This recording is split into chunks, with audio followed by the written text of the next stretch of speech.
Welcome to the channel Stories of Slavery.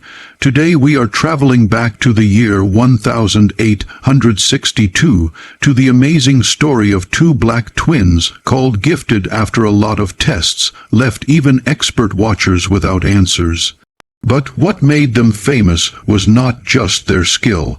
It was the impossible secret hiding behind the results, something that was never meant to be written down. This is a hard and deep story, so take a breath and listen well. Before we start, please subscribe and tell me in the comments which city and country you are listening from. Your help keeps these stories remembered instead of lost. Let's start.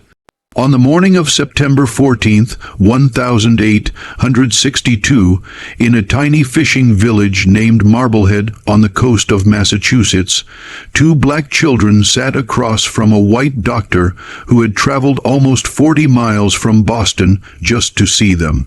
The doctor's name was Nathaniel Warren. He was 53 years old and had spent his whole career studying the human mind at Harvard Medical School. He had checked hundreds of patients. He had printed papers in medical books across America and Europe. He had seen things that most people would never believe, but he had never seen anything like the Carter twins. The children were 8 years old. Their names were Elijah and Ruth. They sat perfectly still in their wooden chairs, their hands folded in their laps, their dark eyes watching the doctor with a focus that made him feel strange. They did not move around. They did not look away. They simply watched as if they were the ones doing the test. Doctor Warren opened his leather bag and took out a set of cards. Each card had a different math problem. He had made these cards himself, putting them in order of getting harder. The first cards had simple adding. The final cards had math that most university teachers would struggle to finish without a pen and paper. He gave the first card to the boy. Elijah, tell me the answer, doctor. Warren said. Elijah looked at the card for maybe half a second. 23, he said. The answer was right. Doctor, Warren handed him the second card. Elijah answered before the doctor's hand had fully moved back. 57, correct again. They went on through the cards one after another, the problems getting more complex with each turn. Adding became subtraction. Subtraction became multiplication. Multiplication became division. Division became problems with many actions and many steps. Elijah answered every single one. He never paused. He never waited. He never made a single mistake. When they reached the final card, a problem that Dr. Warren himself had needed nearly 3 minutes to solve when he made it. Elijah looked at the numbers for maybe 2 seconds. 439, he said. Dr. Warren stared at the boy. He checked his answer sheet. He checked it again. That is correct, he said, his voice barely above a whisper. Then he turned to the girl, Ruth, and took out a different set of things from his bag. These were not math problems. These were pages of words copied from books that Dr. Warren had picked specially because they would be unknown to any child. One page was from a medical book written in Latin. Another was from a legal paper filled with old words. A third was from a thinking book that used words far beyond what any 8-year-old could be expected to know. He handed the Latin text to Ruth. Read this, he said. Ruth looked at the page. She did not know Latin. She had never studied Latin. She had never even seen Latin writing before this moment. But something happened as she looked at the words. She began to say them out slowly at first, then with growing trust. Her way of speaking was not perfect, but it was clear. And more amazingly, after she finished reading each sentence out loud, she paused and gave a guess about what the sentence might mean based on the patterns she was seeing in the words. Many of her guesses were right. Dr. Warren sat back in his chair. His hands were shaking. In 30 years of medical work, he had never seen anything like this. He had heard stories of children with amazing mental skills, but he had always brushed them off as lies or tricks. This was neither. He looked at the twins' mother, a woman named Sarah Carter, who stood in the corner of the small room, watching everything with a look that mixed pride with fear. "Mrs. Carter," he said, "how long have your children been able to do these things?" Sarah Carter was 31 years old. She had been born free in Massachusetts, the daughter of a black sailor and a Native American woman. She had worked as a house helper for most of her life, cleaning homes and washing clothes for white families who paid her barely enough to live. She had known that her children were different since they were 3 years old. That was when Elijah had started counting everything he saw, adding and multiplying numbers that he found in daily life, doing math sums that Sarah herself could not check. That was when Ruth had started remembering whole books after hearing them read aloud just once, saying back parts word for word weeks or months later. Sarah had tried to hide her children's skills. She understood in a way that no white person could fully understand how risky it was for black children to look too smart in America. In 1862, the country was at war. The Civil War had begun in April of 1861, and now 18 months later, the fighting showed no signs of stopping. President Abraham Lincoln had not yet made his emancipation order. In the southern states, 4 million black people stayed enslaved. In the northern states, free black people lived in a shaky spot, allowed but not accepted, free but not equal. A black child who could read was a danger. A black child who could outthink white adults was shocking. Sarah had kept her children's skills a secret for 5 years. She had told them again and again that they must never show what they could do. They must pretend to be normal. They must hide their gifts, but secrets have a way of getting out. 3 weeks before Dr. Warren's visit, a white seller named Thomas Aldrich had come to Sarah's small house to drop off a load of cloth that she had ordered for her sewing work. While Sarah was in the back room counting her coins to pay him, the seller had noticed Elijah sitting at the kitchen table staring at a newspaper that someone had left behind. The seller had laughed. "Can you even read that, boy?" he had asked, his voice full of rudeness. Elijah had looked up at him. "Yes," he had said, "and there is a mistake in the 3rd paragraph. The writer wrote that the Union Army took 300 Confederate soldiers at the Battle of Antietam. But if you do the math based on the numbers given earlier in the story, the right number should be 347. Thomas Aldrich had stared at the boy for a long moment. Then he had picked up the newspaper and read the 3rd paragraph himself. He had done the math. The boy was right. The seller had left the house without another word. But within days, the story had moved through Marblehead. The Black Widow's children could read. The Black Widow's children could do math. The Black Widow's children had minds that seemed impossible to explain. Dr. Warren had heard the story from a friend who had heard it from a patient who had heard it from a neighbor. At first, he had brushed it off as a rumor, but something about the story had stuck with him. Something had made him unable to let it go. And so he had made the trip to Marblehead, and now he sat across from 2 children who had just shown skills that challenged everything he thought he knew about the human mind. "Mrs. Carter," he said again, "I must know. How long have your children been able to do these things, and how is it possible?" Sarah Carter looked at her children. She looked at the doctor. She knew that whatever she said next would change their lives forever. "They have always been this way," she said. "Since before they could walk, since before they could talk, they see things that other people cannot see. They understand things that other people cannot understand. I do not know why. I do not know how. I only know that it is true." "Doctor," Warren nodded slowly. He was already writing the letter he would send to his friends at Harvard. He was already picturing the tests he would do, the papers he would print, the talks he would give. He did not notice the fear in Sarah Carter's eyes. He did not understand that he was about to make her children seen in a world that punished black people for being seen. The news of the Carter twins moved faster than Sarah had feared.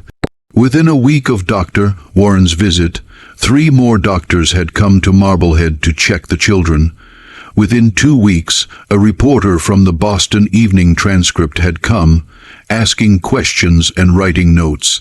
Within a month, the story had appeared in newspapers across New England. The titles changed in their mood. The Boston Evening Transcript ran a story called "Remarkable Negro Children Show Unusual Mental Skills." The story was carefully liking them, describing the twins' skills in detail, while carefully avoiding any hint that these skills might show equality between the races. The Springfield Republican printed a different angle. Their headline read, "Scientific Mystery, How Can Such Minds Exist in Such Bodies?" The story treated the twins as oddities, examples to be studied rather than children to be liked. The Providence Journal went further. Their story, titled "Nature's Impossibility," made real suggested that the twins' skills must be the result of some unknown body error, a freak event that could never be done again, and that proved nothing about the general skills of the Negro race. But there were other reactions too.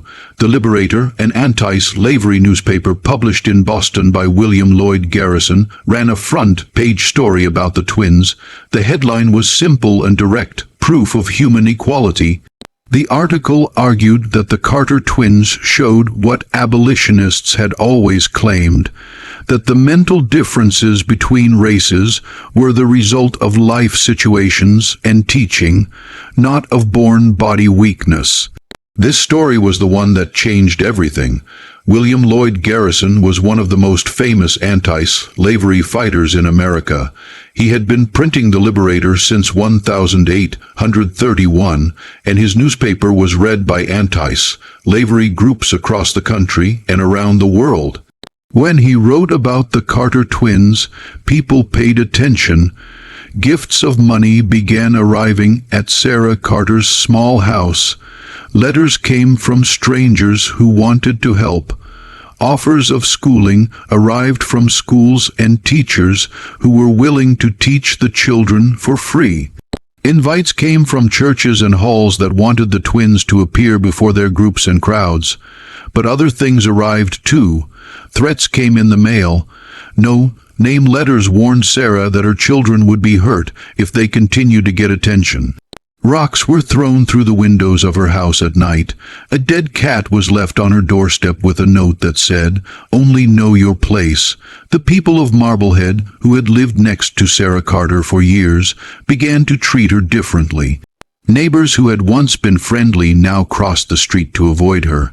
Customers who had hired her for sewing and washing work suddenly found other workers. The white families who had hired her as a house helper let her go one by one until she had no money coming in at all. Sarah understood what was happening. Her children's smarts had upset the natural order of things. White people in Marblehead had been willing to accept a black family living among them as long as that family remained lower, needing help and serving. But the twins' skills suggested something that white people could not accept: the chance that black minds were equal to white minds. This chance was more scary than any physical danger. It hurt the entire reason for slavery. It challenged the entire setup of American society. It made white people question things they had been taught since birth, and so they reacted the only way they knew how. They tried to break what they could not understand. In November of 1862, Sarah Carter made a choice that broke her heart. She sent her children away. Dr. Warren had set up for the twins to be put in the Institute for Colored Youth in Philadelphia. This school had been started in 1837 by a Quaker named Richard Humphreys, and it was one of the few places in America that gave high-level schooling to black students. The school had agreed to take Elijah and Ruth on a full free ride with room and food provided by a rich anti-slavery family. Sarah could not go with them. She had no money for the trip. She had no way of supporting herself in Philadelphia, and she knew that if she left Marblehead, she would lose everything she had built over the past 10 years. The small house she rented, the few things she owned, the weak safety that she had fought so hard to get. so she said goodbye to her children on a cold November morning at the Marblehead harbor. She held them both against her chest and told them things that she had never said before. "You are special," she whispered, "not because of what you can do with your minds. You are special because you are my children, because you are good and kind and strong, because you have lived in a world that did not want you to live." She pulled back and looked at their faces, remembering every detail. "The world will try to use you," she said. "White people will want to show you before crowds. They will want to study you like animals. They will want to prove their ideas about race one way or another, using your minds as proof." She took their hands in hers. "Do not let them," she said. "You are not evidence. You are not examples. You are not proof of anything except your own life. You are human beings. You deserve to be treated as human beings, and anyone who treats you as anything less does not deserve your help." Elijah and Ruth got on the ship that would take them to Philadelphia. They stood at the rail and watched their mother grow smaller and smaller until she was gone entirely. They did not cry. They had learned in their 8 years of life that crying did not change anything. They simply watched and remembered. The Institute for Colored Youth was on Lombard Street in Philadelphia, in a neighborhood that had been home to free black people for many years. The school was in a 3-story brick building that had once been a storage house. Inside, classrooms had been made out of the open spaces, filled with donated desks and chairs lined with shelves of books that had been collected over years of work. When Elijah and Ruth arrived in December of 1862, the school had about 120 students, ranging in age from 6 to 22. Most of the students were the children of free black families who had lived in Philadelphia for years. A few were escaped slaves who had made their way north through the Underground Railroad. All of them were there for the same reason, to get an education that the white world did not want them to have. The head of the school was a man named Ebenezer Bassett. He was 38 years old, a graduate of Connecticut State Normal School, one of the first black Americans to get a college education. He had been leading the Institute for Colored Youth since 1857, and under his care, the school had become one of the best schools for black students in the country. When Mr. Bassett first met the Carter twins, he did what Dr. Warren had done. He tested them, but his tests were different. He did not care about math or memory tricks. He cared about understanding. He sat with the twins in his office and asked them questions, not math questions, not reading questions, questions about the world. "Why do you think there is a war happening in this country?" he asked. Elijah and Ruth looked at each other. They had learned over the years to talk without speaking. A look between them could say entire talks. Ruth answered first. "Because people believe things that are not true," she said.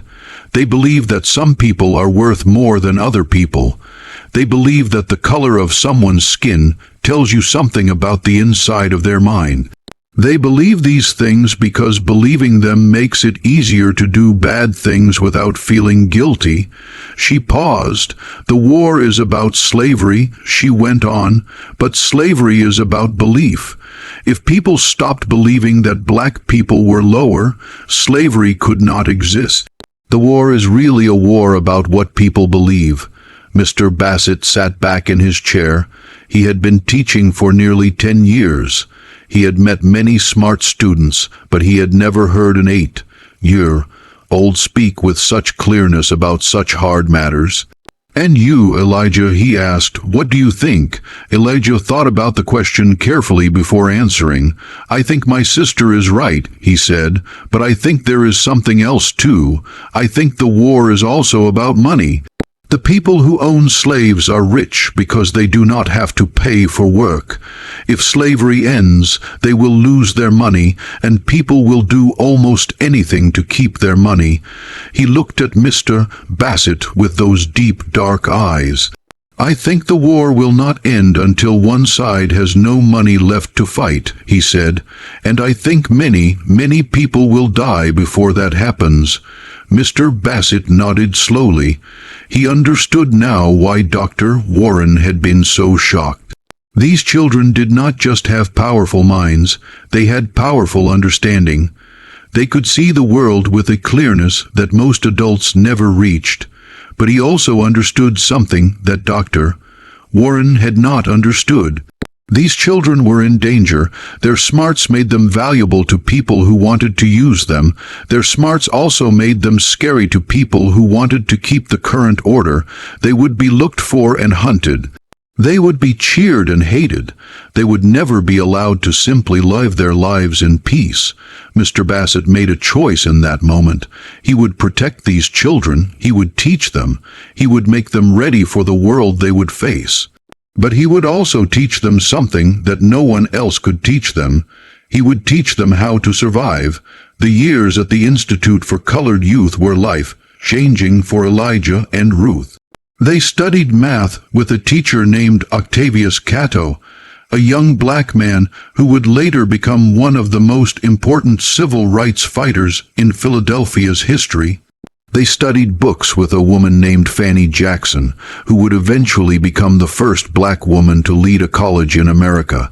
They studied science, history, languages, and thinking with teachers who were among the best black teachers of their time. But more importantly, they learned to control their gifts. Mr. Bassett understood that raw smarts shown without wisdom could be dangerous. He had seen bright young black men and women hurt by white jealousy, their talents making them targets rather than helps. He knew that Elijah and Ruth would need more than brain power to survive. They would need judgment. They would need control. They would need the wisdom to know when to show their skills and when to hide them. He taught them these lessons through careful teaching. "Your minds are like weapons," he told them one evening in his office. "A weapon that is always seen invites attack. A weapon that is hidden can be used when the time is right." He leaned forward in his chair. "There will be times when you must show what you can do. There will be times when powerful people need to see your skills, but there will also be times when showing your skills will only bring you harm. You must learn to know the difference." The twins listened well. They had already begun to understand this lesson through their own life. They had seen how their smarts had ruined their mother's life in Marblehead. They had seen how white people reacted when faced with black minds that were better than their own. They practiced hiding in plain sight. They learned to give answers that were correct, but not too correct. They learned to show knowledge that was impressive but not scary. They learned to read the feelings of white people and change their behavior to match. It was tiring, it was lowering, it was needed. Meanwhile, the war went on. In January of 1863, President Lincoln issued the Emancipation Proclamation, saying that all slaves in Confederate states were free. The news spread through Philadelphia's black community like wildfire. People cheered in the streets. Churches held services of thanks. For the first time in American history, the federal government had said that slavery was wrong, but the joy was dampened by reality. The Emancipation Proclamation only freed slaves in states that were fighting against the Union. It did not free slaves in border states that had stayed in the Union. It did not grant citizenship to freed slaves. It did not give black people the right to vote, and it did not end the war. The fighting went on through 1863 and into 1864. The battles grew larger and more terrible. Gettysburg, Vicksburg, Chickamauga. The names became linked with death on a scale that Americans had never seen. Elijah followed the war with deep focus. He gathered newspapers and made maps showing the spots of armies. He calculated death numbers and supply plans. He guessed the results of battles based on the information open to him. His guesses were amazingly right. In March of 1864, when he was 10 years old, he wrote a letter to a military officer named Colonel Robert Goode Shaw, who had led the famous 54th Massachusetts Infantry, one of the first black groups in the Union Army. Colonel Shaw had been killed at the Battle of Fort Wagner in July of 1863, but Elijah did not know this when he wrote the letter. The letter was returned to the Institute with a note explaining that Colonel Shaw was dead. But someone had read Elijah's letter before returning it, and that someone had been impressed enough to share it with others. The letter held Elijah's analysis of the war. He argued that the Union would win, but only if it used specific plans. He suggested that the Union should focus on cutting Confederate supply lines rather than taking land. He suggested that black soldiers should be used more, not just for their numbers, but for their drive. He predicted that the war would end sometime in 1865 if these plans were followed. The letter eventually found its way to a newspaper editor in Boston who had known Colonel Shaw. The editor printed it under the title, "A Child's Wisdom on the War."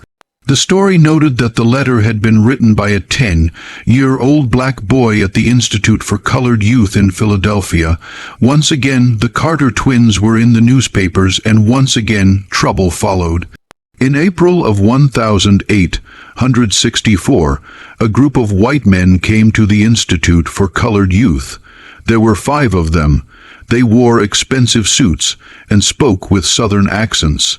They said they were businessmen from Maryland, a border state where slavery remained legal. They said they had heard about the amazing Negro children and wanted to see them for themselves. Mr. Bassett met them at the door of the school. He did not like what he saw. These men had the look of slave catchers, the men who made their living hunting down escaped slaves and returning them to chains. The children you are asking about are not escaped slaves. Mr. Bassett said they were born free in Massachusetts. They are here legally under my care with the full support of this school. The leader of the group, a tall man with a gray beard and cold eyes, smiled without warmth. "We are not saying otherwise," he said. "We simply wish to meet these children. We have heard so much about them. Surely a short visit would cause no harm." Mr. Bassett stood firm. "The children are not available for visits." He said, "They are students at this school. Their learning is my duty, and I do not believe that your interest in them is for school." The men looked at each other. Something passed between them, a silent message that Mr. Bassett did not like. "Very well," the leader said. "Perhaps we will return another time." They left without more trouble, but Mr. Bassett knew they would be back. That night, he called Elijah and Ruth to his office. "Do you know who those men were?" he asked. The twins looked at each other. Ruth spoke first. "They were not businessmen," she said. "They were looking at us the way buyers look at goods. They want something from us, something specific." Elijah nodded in agreement. "They were also lying about being from Maryland," he added. "Their accents were wrong. One of them slipped and used a phrase that is common in South Carolina, but not in Maryland. I think they were from further south." Mr. Bassett was not surprised by their words. He had learned to trust their views. "I think they may try to take you," he said. "I do not know for sure, but I believe they see you as valuable property. Children with minds like yours would be worth a great deal of money to certain people.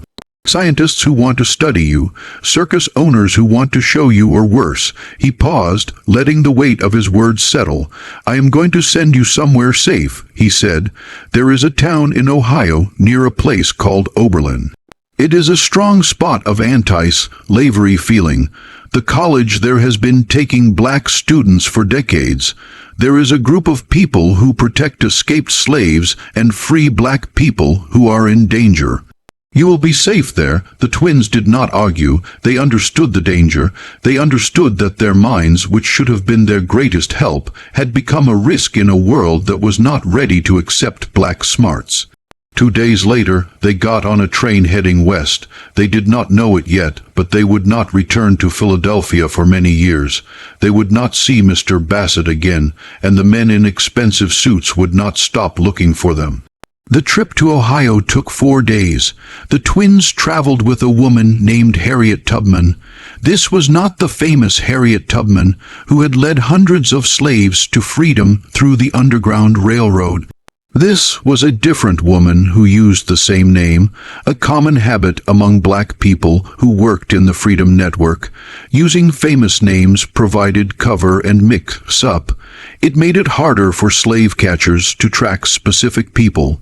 The woman who traveled with Elijah and Ruth was 40 years old with strong hands and watchful eyes.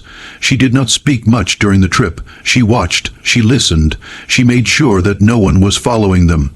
They traveled by train when it was safe and by wagon when it was not. They stayed in houses that showed certain signs in their windows, signs that showed safe harbor for black travelers. They ate meals cooked by strangers who asked no questions and expected no thanks. On the third night, while they were staying in a farmhouse in western Pennsylvania, the woman called Harriet sat down with the twins and told them things they needed to know. "You are being hunted," she said. "Not just by those men who came to your school. There are others, people who have heard about your skills, people who want to use you for their own goals." She looked at them with eyes that had seen too much. "Some of them want to study you. They think your minds can teach them something about race and smarts. They want to cut you open and look at your brains. They want to measure your skulls and weigh your organs.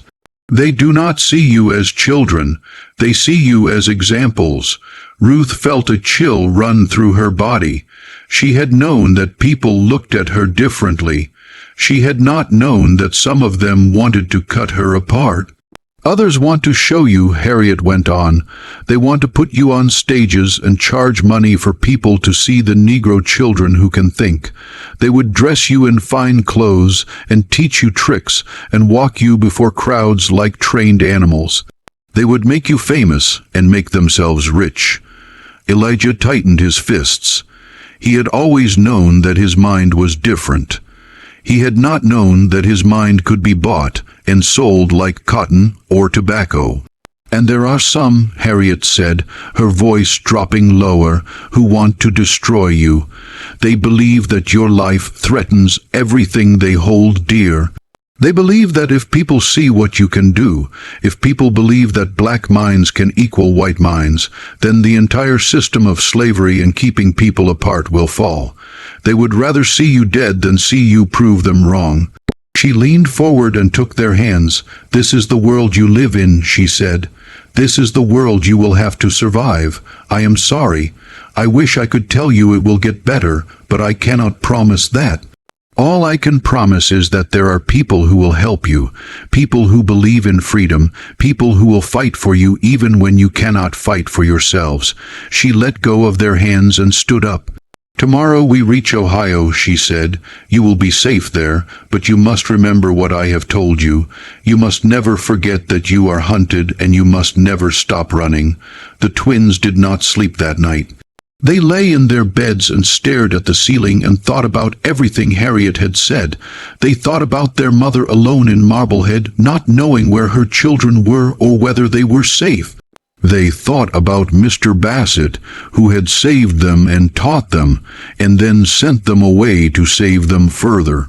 They thought about the men in expensive suits who wanted to take them, and they thought about the future, the long, unsure, dangerous future that stretched before them like an unknown road. They were 10 years old. They had already lived through more than most people faced in a lifetime, and they understood in a way that no child should have to understand that their lives would never be easy. Their gifts would never be fully liked. Their minds would always be seen as oddities, exceptions, impossibilities, but they also understood something else. They understood that they had each other. They had been born together, had grown together, had built their amazing skills together. Their minds worked differently when they were together than when they were apart. They could talk without words. They could solve problems by splitting them between their two views. They could save each other in ways that no one else could. This was their secret, not their smarts, not their memory, not their skill to calculate or read or understand. Their secret was their bond, and as long as they had that bond, they would survive. Oberlin, Ohio was unlike any place Elijah and Ruth had ever seen. The town had been started in 1833 by church leaders who believed in racial equality as a Christian duty. From its earliest days, Oberlin had welcomed black residents, black students, and escaped slaves looking for freedom. The college at the center of town had been the first in America to regularly take in black students and women alongside white men. By 1864, when the Carter twins arrived, Oberlin had become the most mixed community in the United States. The twins were placed with a family named the Langstons. John Mercer Langston was a black lawyer who had been taught at Oberlin College and had become one of the most famous black leaders in Ohio. His wife, Caroline, was a teacher who ran a small school for black children in their home. They had 3 children of their own, and they welcomed Elijah and Ruth as if they were family. For the first time since leaving Marblehead, the twins felt something close to safety. But safety, they would learn, was always for a short time. The first months in Oberlin were focused on schooling. The twins were put in the prep department of Oberlin College, where students as young as 10 could begin studies that would eventually lead to college entry. The classes were hard, designed to get students ready for the same education that white students received at Harvard or Yale. For most students, these classes were tough. For Elijah and Ruth, they were not tough enough. Within weeks, their teachers saw what Dr. Warren and Mr. Bassett had seen before them. These children were not normal students. Their minds worked on a different level entirely. They soaked up information at a rate that seemed impossible. They made links between subjects that their teachers had never considered. They asked questions that showed understanding far beyond their years. The head of the prep department, a strict New England woman named Professor Mary Jane Patterson, called the twins to her office after their first month of classes. Professor Patterson was herself an amazing person. She had been born free in North Carolina and had moved to Ohio as a child. In 1862, she had become the first black woman in American history to earn a college degree, graduating from Oberlin College with high marks. She understood, perhaps better than anyone, what it meant to be a black person with a great mind in a world that did not want to see black greatness. She sat behind her desk and studied the twins with sharp, smart eyes. "Your teachers have told me about your progress," she said. "They are shocked. They have never met students like you. They do not know what to do with you." The twins sat quietly waiting for her to go on. "I have seen your test results," Professor Patterson continued. "You have learned material that is made for students twice your age. You have done this in a matter of weeks. If you keep going at this speed, you will finish our entire plan within a year or 2. She leaned forward, her face serious. "This creates a problem," she said. "Not for you, for us. We do not have the tools to teach minds like yours. We do not have teachers who can challenge you enough. We do not have books advanced enough to hold your interest." Ruth spoke first. "What do you suggest we do?" Professor Patterson smiled slightly. It was a rare look on her strict face. "I suggest that we stop treating you as students," she said. "I suggest that we start treating you as equals." This was an unusual deal, perhaps new, but Professor Patterson had the power to do it, and she did. Beginning in their second month at Oberlin, Elijah and Ruth were no longer simply students. They went to classes when they chose to, but they were also given access to the college library where they could follow whatever subjects interested them. They were invited to go to talks meant for college students. They were pushed to do their own research and to share their findings with teachers who were working on similar questions. Elijah moved toward math and war strategy. He spent hours in the library reading about the battles of Napoleon, the plans of ancient generals, the rules of moving supplies. He applied his math mind to the problems of war, making theories about the best troop movements and supply use that his teachers found amazing. Ruth moved toward languages and history. She taught herself Greek and Hebrew in addition to the Latin she had begun to learn. She read old sources in their original languages, finding small details that translations had missed. She built a special interest in the history of slavery, tracing its roots back through old civilizations, understanding how human ownership had changed over thousands of years.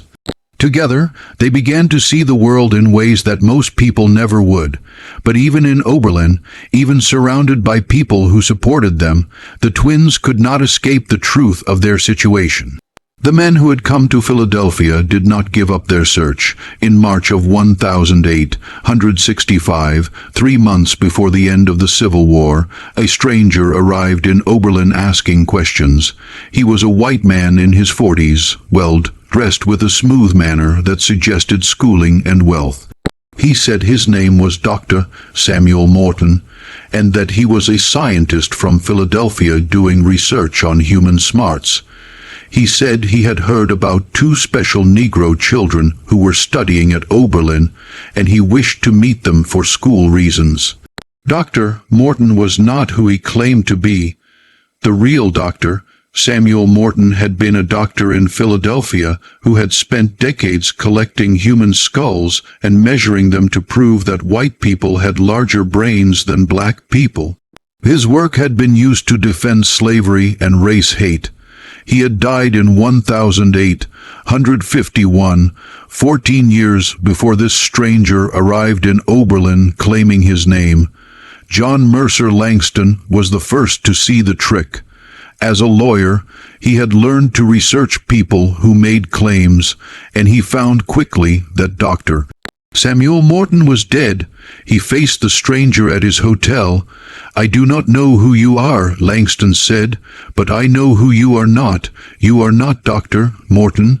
Dr. Morton died 14 years ago, and I know what you want.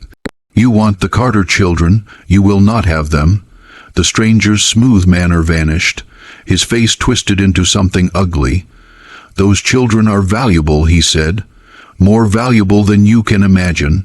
There are people who will pay a great deal of money for minds like theirs, and there are other people who will pay a great deal of money to make sure minds like theirs are never seen again." He stepped closer to Langston, his voice dropping to a scary whisper. "You cannot protect them forever," he said. "Sooner or later, they will leave Oberlin. Sooner or later, they will be weak, and when that happens, we will be waiting." He turned and walked away, leaving Langston standing in the hotel lobby with a cold fear in his heart.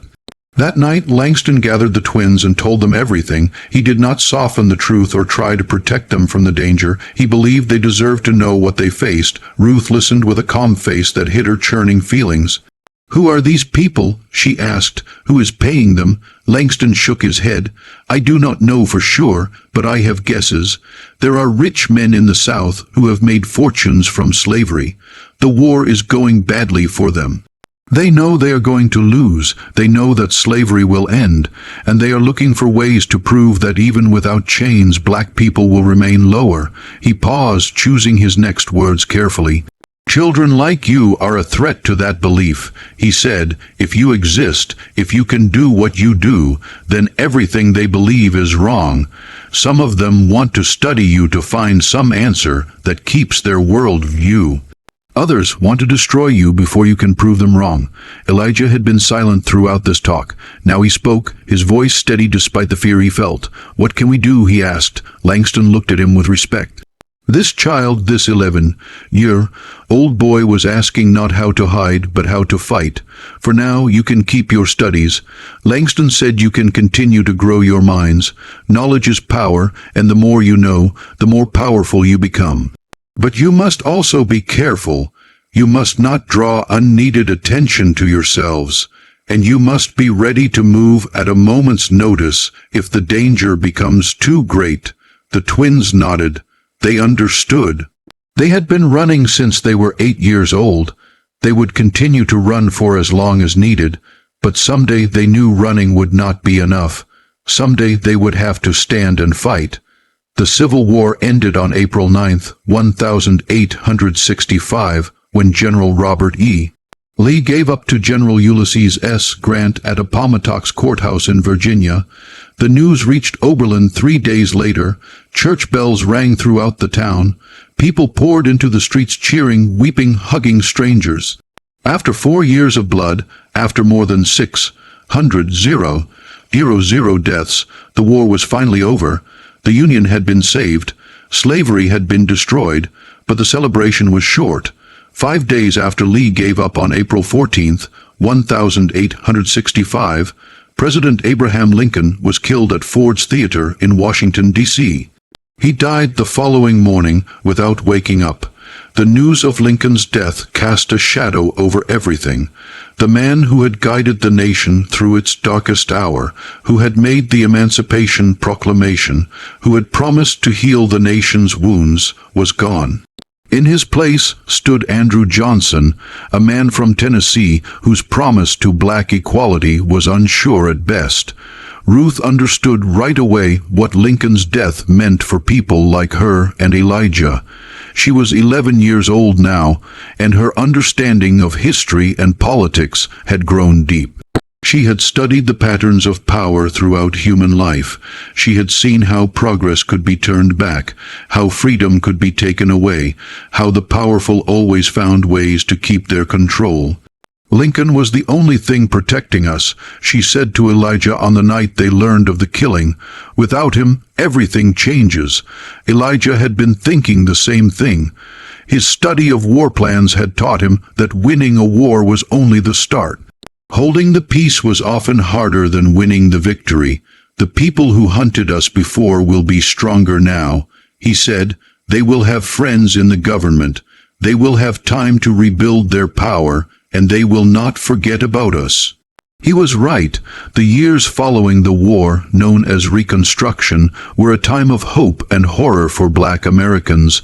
On one hand, Congress passed laws that officially ended slavery, gave citizenship to black people, and guaranteed voting rights regardless of race. Black men were elected to Congress. Black communities built schools and churches. For a brief moment, it seemed like true equality might be possible. On the other hand, violence against black people grew sharply. White hate groups like the Ku Klux Klan rose across the South, scaring black families and killing black leaders.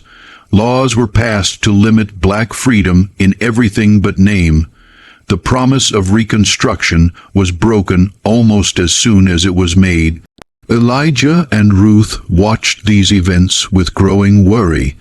They were teenagers now, their minds sharper than ever, their understanding of the world deeper than most adults would ever reach, and they understood that the fight for black equality was far from over.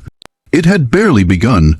In 1868, when the twins were 14 years old, they made a choice that would shape the rest of their lives. They decided to use their gifts in service of their people. The decision came after a long talk with John Mercer Langston, who had become like a father to them. Langston had recently been named as the first dean of the law department at Howard University in Washington, D.C. He was preparing to move his family to the nation's capital, and he wanted the twins to come with him. Howard University had been started in 1867 to give higher education to black Americans. It was named after General Oliver Otis Howard, who had led the Freedmen's Bureau and had promised his life to helping formerly enslaved people move to freedom. The university was small and had little money, but it stood for something important, a promise to black mind growth at the highest level. Langston believed that the twins belonged at Howard, not as students, but as teachers. "You have learned everything Oberlin can teach you," he said. "You have read more books than most professors. Your minds are ready for work that matters, and Howard needs people like you." Ruth waited. She was only 14. How could she teach adults who were twice her age? Langston smiled. He had expected this thought. "You will not teach classes in the normal sense," he said. "You will work as researchers. You will help teachers with their projects. You will write papers that will be printed under other names. Your work will be hidden, but it will be real." He leaned forward, his face serious. "This is how power works," he said. "Not through public fame, but through quiet force. You will shape the thinking of the people who shape the world. You will plant seeds that will grow into forests, and no one will ever know that the seeds came from you." The twins understood what he was offering. It was not fame or glory. It was something more valuable. It was purpose. They agreed to go to Washington, but before they left Oberlin, they received news that changed everything. Their mother was dying. Sarah Carter had never healed from the loss of her children. After they left Marblehead, she had fallen into poverty and sadness. The white community that had shut her out continued to shut her out. The few black families in the area did what they could to help, but money was low. She had caught lung sickness, the disease that would later be called tuberculosis. By the time word reached Oberlin, she had been sick for months. The doctors said she had weeks to live, perhaps less. The twins faced an impossible choice. Going to Marblehead meant showing themselves to the people who had been hunting them for years. The men who wanted to catch them, study them, or destroy them were still out there. Returning to Massachusetts would put them in danger, but their mother was dying. She was alone. She had given up everything for them. Could they let her die without seeing her one last time? They did not wait. They boarded a train heading east. The trip to Marblehead took 3 days. The twins traveled under fake names, wearing plain clothes that made them look like ordinary black children. They avoided eye contact with white passengers. They spoke as little as possible. They made themselves unseen, but being unseen has limits. On the second day of the trip, as the train passed through Pennsylvania, Elijah noticed a man watching them from across the car. The man was white, middle-aged, with the rough face of someone who spent his life outdoors. He wore the clothes of a farmer or worker, but his eyes were too sharp, too planning. He was not what he seemed to be. Elijah leaned close to Ruth and whispered without moving his lips, "We are being watched." The man in the brown coat by the window. Ruth did not turn her head. She'd already noticed the man. She had been tracking his movement since he got on the train at the last station. "I know," she whispered back. "There is another one at the front of the car. They are working together." Elijah's mind raced through options. They could get off at the next station, but that would only delay the fight. They could try to hide in the crowd, but there was no crowd on this rural stretch of railroad. They could fight, but they were 2 teenagers against grown men, probably armed. "The train is slowing down," Ruth said. "We will reach a station in about 3 minutes. When the doors open, we run." Elijah nodded almost barely. It was not a good plan, but it was the only plan they had. The next 3 minutes felt like hours. The train slowed down slowly, the land outside the windows changing from forest to farmland to the edge of a small town. The man in the brown coat stood up casually and began moving toward the twins' end of the car. The man at the front did the same. They were closing in. The train stopped. The doors opened. Elijah and Ruth burst into motion. They had always been fast runners, their young bodies lean and strong from years of activity. They burst through the door and onto the platform, weaving through the crowd of passengers waiting to get on. Behind them, they heard shouts of surprise and anger as the 2 men tried to follow. The twins did not look back. They ran through the station, past the ticket counter, out onto the main street of the town. They had no idea where they were. They had no idea where to go. They simply ran. A hand reached out and grabbed Ruth's arm. She spun around, ready to fight, ready to scream, but the hand belonged to a black woman. She was old, perhaps 60, with gray hair and kind eyes. She wore the simple dress of a house worker, but her grip was surprisingly strong. "This way," the woman said quickly. "Before they see you." There was no time to ask. The twins followed the woman down an alley, through a gate, into a small yard behind a house. The woman opened a cellar door and pointed for them to go down. They climbed down into darkness. The door closed above them. They heard the woman's footsteps moving away. For a long time there was only silence. Then, after what felt like hours, but was probably only minutes, the cellar door opened again. The old woman climbed down carrying a light. "You are safe for now," she said. "Those men searched the station, but they did not find you. They have boarded another train heading further east. They think you are still running." Ruth found her voice. "Who are you? How did you know to help us?" The woman smiled. "My name is Patience. I work for the family that owns this house, and I knew to help you because I was told to watch for 2 children who might need help. A message came last week from a man named Langston. He said you might be passing through. He said to keep you safe." The twins looked at each other. Even from Ohio, John Mercer Langston was saving them. He had guessed the danger. He had set up help along their route. They were not alone. They spent 2 days hiding in Patience's cellar. She brought them food and water, news and information. She told them that the men who had been following them were still in the area, asking questions, offering rewards for information about 2 black children traveling together. But she also told them something else. She told them that their mother was still alive. Sarah Carter had beaten the doctor's guesses. She was holding on to life, refusing to die until she saw her children one more time. She knew they were coming. She had felt it somehow, in the way that mothers sometimes feel things they cannot explain. On the 3rd day, Patience arranged for a wagon to take the twins the final miles to Marblehead. They traveled at night, hidden under blankets in the back of the wagon. The driver was a black man who asked no questions and offered no talk. They arrived at their mother's house just before dawn. The house was smaller than Ruth remembered. The paint was peeling. The windows were cracked. The garden that their mother had once kept so carefully was covered with weeds, but the door was open and a candle was burning in the window. They went inside. Sarah Carter lay on a narrow bed in the corner of the main room. She was thin, terribly thin. Her skin stretched tight over bones that seemed sticking out too much. Her hair had gone gray. Her eyes were closed. But when she heard her children's footsteps, those eyes opened. And despite everything, despite the sickness and the poverty and the years of being apart, she smiled. "You came," she whispered. "I knew you would come." The twins knelt beside her bed. They took her hands, one on each side, and for the first time in 6 years, they were a family again. Sarah lived for 3 more days. In those 3 days, she told her children everything she had never been able to tell them before.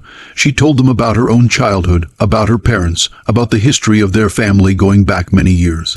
She told them about the father they had never known, a sailor who had died at sea before they were born. She told them about the night they were born, how she had held them in her arms and known right away that they were special. And she told them what she wanted them to do with their lives. "Do not hide," she said, her voice weak but clear. "I told you to hide when you were children. I told you to pretend to be normal. I was trying to protect you, but I was wrong." She gripped their hands with surprising strength. "You cannot hide what you are," she said. "You cannot pretend to be less than you are. The world will always try to make you smaller, to put you in boxes, to tell you what you cannot do. But you must not listen. You must stand tall. You must let them see what you are. You must show them what black people can become when they are given the chance." She took a shaking breath. "I will not see it," she said. "I will not see what you will become, but I know it will be great. I know you will change the world, and I know that somewhere, somehow, I will be watching." She died on the morning of the 4th day with her children holding her hands. They buried her in a small graveyard on the edge of Marblehead. The grave was unmarked. There was no minister, no service, no one present except the twins and the undertaker who had agreed to help. But as they stood by the grave, Ruth spoke words that their mother would have wanted to hear. "We will not hide," Ruth said. "We will not pretend. We will show the world what you always knew we could be, and we will make you proud." Elijah added his own promise. "We will fight," he said, "not with weapons, not with violence, but with our minds. We will prove that everything they believe about us is wrong. We will tear down their lies with truth, and we will never, ever give up." They stood in silence for a long moment. Then they turned and walked away from the grave, away from Marblehead, away from the life they had known as children. They were 14 years old. They were orphans, and they were ready to change the world. The twins arrived in Washington, D.C. in the autumn of 1868. The nation's capital was a city of opposites. The great buildings of government stood alongside neighborhoods of deep poverty. White politicians debated the future of black Americans in marble rooms, while black families fought to survive just blocks away. Freedom had been declared, but equality remained a far-off dream. Howard University was located on a hill looking over the city. The campus was small, just a few buildings surrounded by muddy fields, but what it lacked in size, it made up for in drive. The twins began their work immediately. They were officially enrolled as students, but this was a formality. In reality, they worked alongside the teachers, helping with research projects that would shape the future of black schooling. Elijah focused on math and money, building theories about how black communities could build wealth despite unfair rules. Ruth focused on history and law, writing down the crimes of slavery and building legal arguments for payments and equal rights. Their work was hidden as Langston had promised. Papers were printed under the names of professors. Speeches were given by others. The twins remained in the shadows, their force invisible but powerful, but shadows can only hide so much. In 1871, when the twins were 17, Ruth wrote a legal paper that argued for federal protection of black voting rights. The paper was technically written by a Howard professor, but the arguments were entirely Ruth's. The paper was used by Republican members of Congress to support what became known as the Enforcement Acts, a series of laws made to fight the Ku Klux Klan and protect black voters in the South. The laws passed, the Klan was held back for a time. Black men voted in record numbers in the elections of 1872, but someone noticed. A writer from a Southern newspaper had been checking the origins of the legal arguments used to pass the Enforcement Acts. He traced the paper back to Howard University.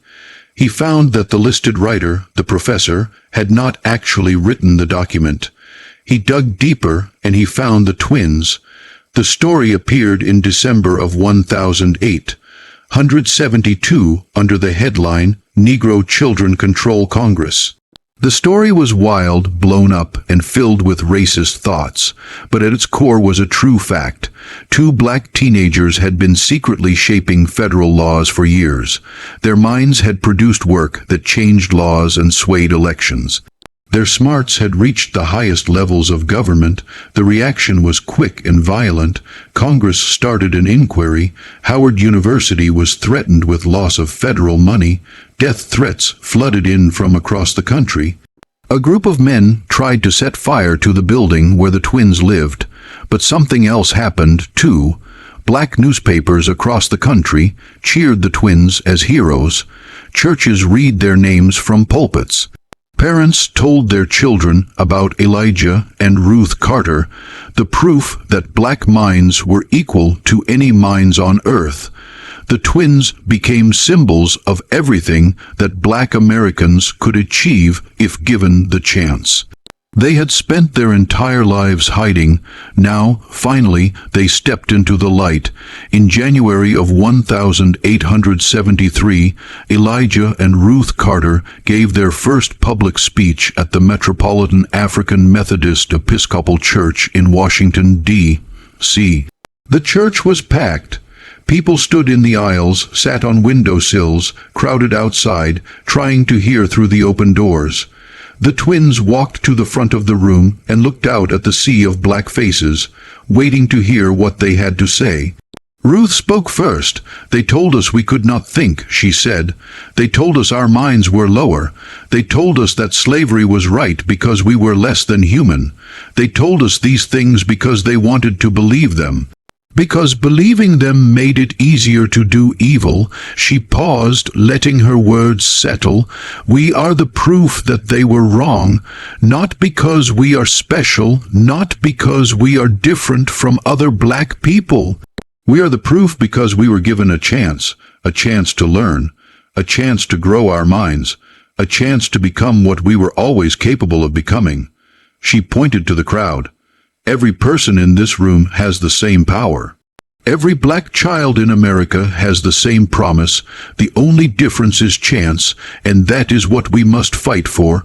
Not just freedom, not just equality under the law, but chance. The chance for every black child to find what their mind can do." Elijah spoke next. "Our mother told us something before she died. He said she told us not to hide. She told us to let the world see what we are. She told us that the world will always try to make us smaller, but we must not listen." He looked out at the faces watching him, faces filled with hope and pain and drive. "We have been fighting this battle for our entire lives," he said. "We will continue fighting it for as long as we live, but we cannot fight alone. Every one of you is a soldier in this war. Every one of you has a mind that can be sharpened, a voice that can be raised, a gift that can be made." He raised his fist. "They want us to be silent. They want us to be invisible. They want us to accept our place at the bottom of society, but we will not be silent. We will not be invisible. We will not accept what they tell us we must accept." His voice rose to fill the church. "We are Elijah and Ruth Carter. We are black, we are gifted, and we are just the beginning." The church exploded in cheers. People cried openly. Strangers hugged each other. For a moment in that sacred space, the dream of equality felt possible. The twins stood together, holding hands as their mother had held theirs on her deathbed. They had come so far from a small fishing village in Massachusetts. Through fear and flight and loss, through years of hiding and years of work, to this moment, standing before their people, claiming their place in history. But their story was not over. It was just beginning. The following decades were filled with both wins and sadness. Elijah Carter became one of the most powerful money thinkers of his time. He built theories about wealth building in hurt communities that would not be fully valued until more than a century after his death. He helped black business owners, trained black money keepers, and set up funds that helped black families build lasting wealth despite the walls placed in their way. Ruth Carter became a legal expert whose work laid the ground for civil rights arguments that would eventually reach the Supreme Court. She trained dozens of black lawyers. She wrote papers that fought separation, unfairness, and loss of voting rights. She never argued a case in court herself. Women were not allowed to do so, but her words were spoken by others in courtrooms across the country. Together, they started schools, set up newspapers, and built groups that would continue their work long after they were gone. But they also faced losses. Reconstruction ended in 1877, and with it ended the federal promise to protect black rights. The Ku Klux Klan rose again. Jim Crow laws spread across the South. The progress that had been made was slowly taken apart.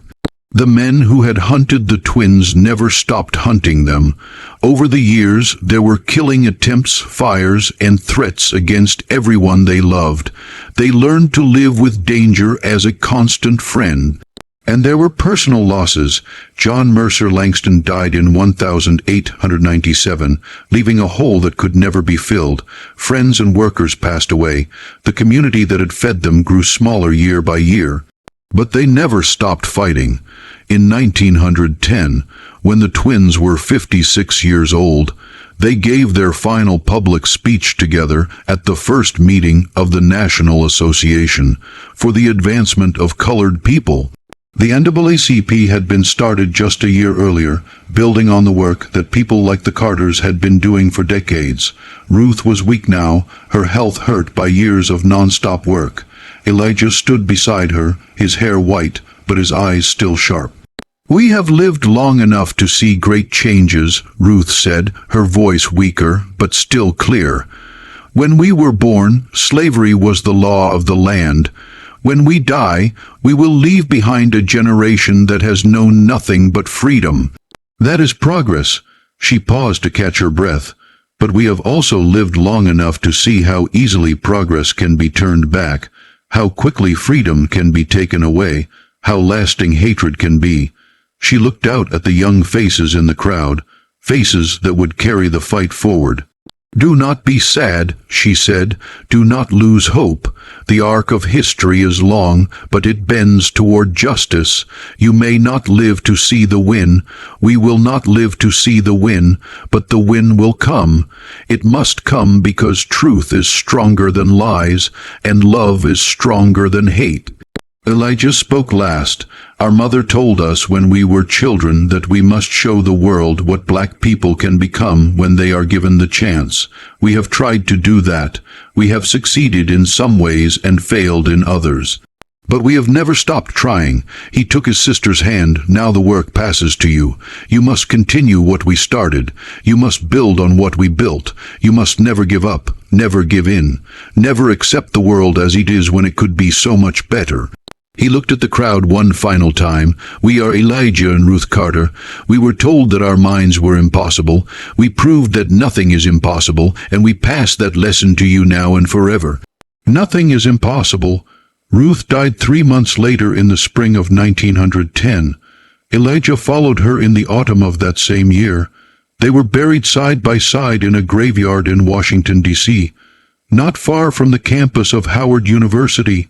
Their stone bore a simple line: 2 minds, 1 purpose, freedom. The story of the Carter twins faded from public memory in the years that followed. History books focused on other figures, other moments. Their works were pulled into the larger story of the civil rights fight, their individual names forgotten, but their memory lived on. Every black child who received an education, every black lawyer who fought for justice, every black money expert who built wealth for their community, every black family that rose from poverty through education and hard work. All of them were receivers of what the Carter twins had started, and somewhere in the files of Howard University there are boxes of papers that have never been fully checked, letters and papers that bear the writing of 2 children who should not have been able to write what they wrote. Proof of minds that should not have existed according to the beliefs of their time. The twins' story proves something that should never have needed proving. It proves that smarts is not decided by race, that promise is not limited by situation, that the human mind, given the chance to grow, can achieve things that seem impossible. It proves that 2 children born in poverty, hunted by hatred, orphaned by unfairness, can still change the world. And it proves that the world, despite all proof to the contrary, can change, not quickly, not easily, not without cost, but it can change. That is the lesson of Elijah and Ruth Carter. That is their gift to us. That is the secret they carried, the impossible secret that could not be explained. The secret was hope. The secret was strength. The secret was love. And that secret, unlike the twins themselves, can never die. It lives on in every person who refuses to accept limits, in every child who dares to dream, in every mind that reaches for something greater than what the world says is possible. The Carter twins lit a fire in 1862. That fire still burns today, and it will keep burning as long as there are people willing to tend it, as long as there are people willing to believe.